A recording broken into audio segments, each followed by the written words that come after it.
Well, welcome back to Living with a Classic, and we're out in my 1996 Range Rover, which has been my winter daily now for a while. Really starting to enjoy this thing a lot, and I thought it'd be good just to have a small little update. I've done a little over the equivalent of 1,000 miles since the last video of it, and I think it's actually been really great. I've really fallen for this thing. I've done just two actually longer journeys. The other ones have just been like I've done right now. I've my youngest in the back, just picked him up from daycare, just doing school runs and things like that. So up and down the mountain here. The snow just melts away today, but before that we've had a lot of snow, and this thing has been really good. We had a morning where I drove them to school and everything, and then on the way back I turned on the radio, and then there was a thing where if you don't have to, don't go outside, don't drive today, it's not. And then I was, I haven't met any other vehicles while out driving. And the only other one I met was my wife, who has a supercharged Range Rover L322.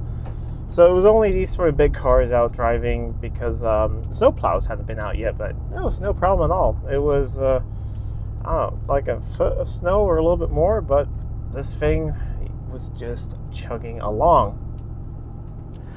It does, of course, have some small little quirks, and like I said, there are small things I want to fix. I think I may have fixed the water leak, which was going into footwell there. It was, I've sealed up the cabin air filters. They have these little plastic covers. We'll have a look at them like in a future video or something, because I want to replace the filters. But they tend to leak there, so I sealed that one up. And so far, it's hard to say. This is the first day where we really had like rain and stuff for a long time. It's just been snow. So, and the car's dry inside now, so not really sure. Other than that, I do have the very common issue of a small blend door thing. Fortunately, it's on the driver's side, so I think it might be broken because it moves about. So sometimes I don't get as much heat as I would want on this side. But if I go through a roundabout, like it's almost as if that blend door moves or something, and then during that time I'll feel some heat in them. But it's not really that big of a deal. It still gets warm, and the other side gets really warm, so it's been fine. And most importantly, it's nice and warm in the back for the little ones. And now you can hear this thing will go up the hill here. This thing may not be the quickest thing, but the noise of that V8 and that torque, I mean, it doesn't even, it shifts. And we're at like 1700 RPMs or something, and it just keeps climbing and climbing and climbing. It is utterly phenomenal.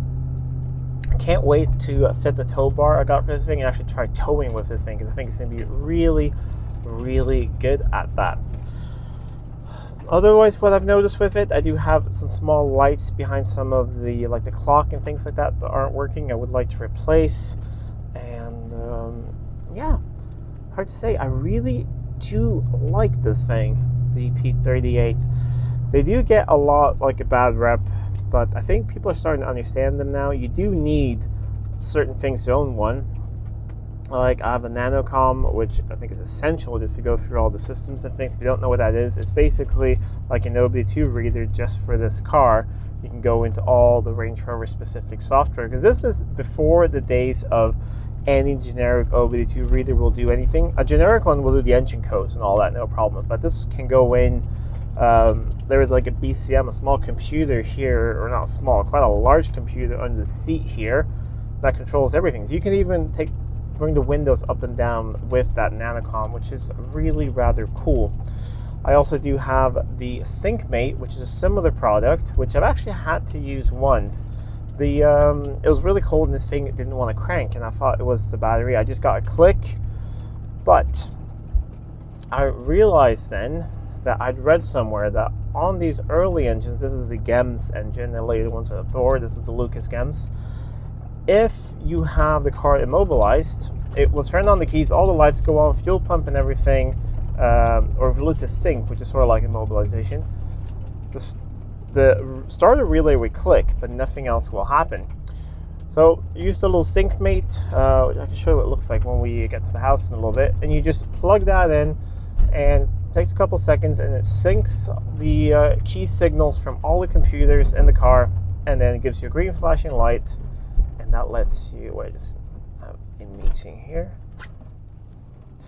and that lets you then start the car. So that happened once. It was probably because it was cold and a little bit of a low battery, but I have that in the glove box in case I need it.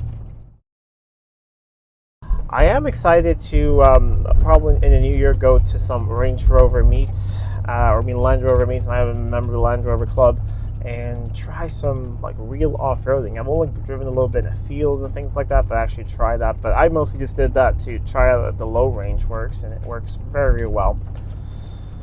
But yeah, otherwise, I do really enjoy this thing. It's nice every single morning when I fire it up. It is. It's even fired up one morning without issue of first try when it was negative 21 degrees Celsius, which that is impressive. But yeah, and most importantly, the kids really do love this thing. So definitely staying for at least the foreseeable future.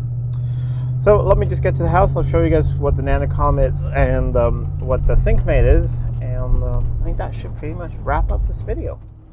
The last bit of driving here to my house is just pure ice right now. But it's just going to melt away, and then hopefully get some snow again. I mean, winter is far from over. I'd rather have it just to stay, but we had it for like 3 weeks or so, and then it's always terrible when it melts away.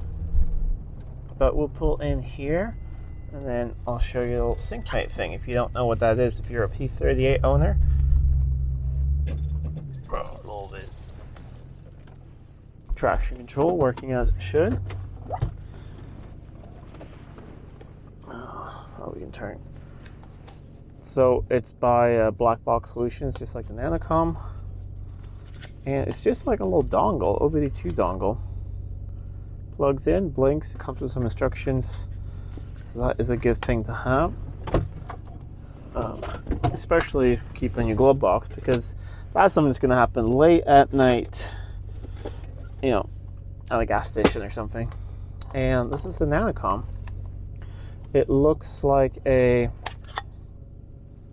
just like a cool little touchscreen thing.